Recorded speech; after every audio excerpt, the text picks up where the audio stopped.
Alors, la séquence 2, eh bien, souvenez-vous, je vous ai écrit ça et je vais vous écrire les premiers termes d'une autre manière. Regardez, si j'ai U0, celui-là, je n'y touche pas. C'est le premier terme. C'est une valeur, elle peut être positive ou négative, peu importe. U1, je n'y touche pas, c'est U0 plus R.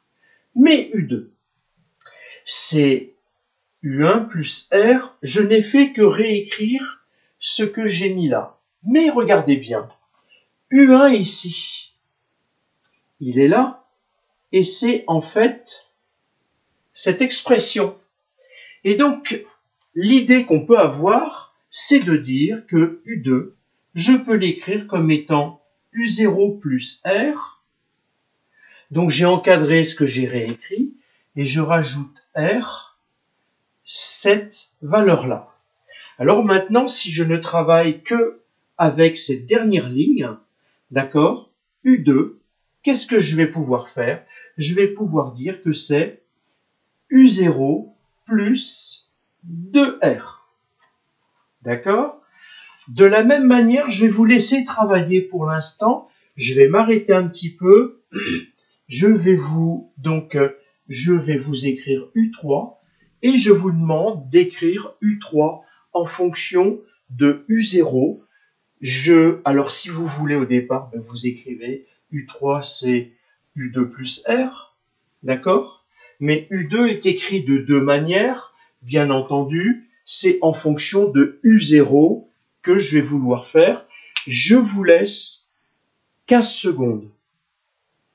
Et ensuite, je vous donne la réponse, bien entendu.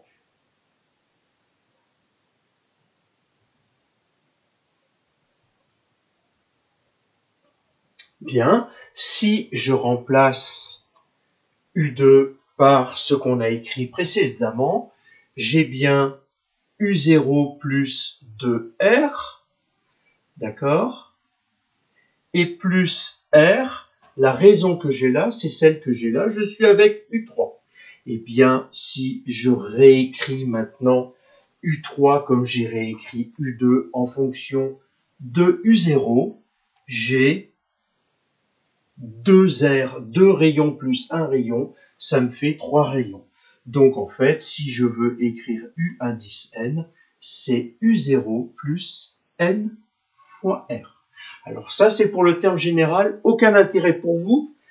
J'espère que vous arrivez à voir que c'est pas trop petit.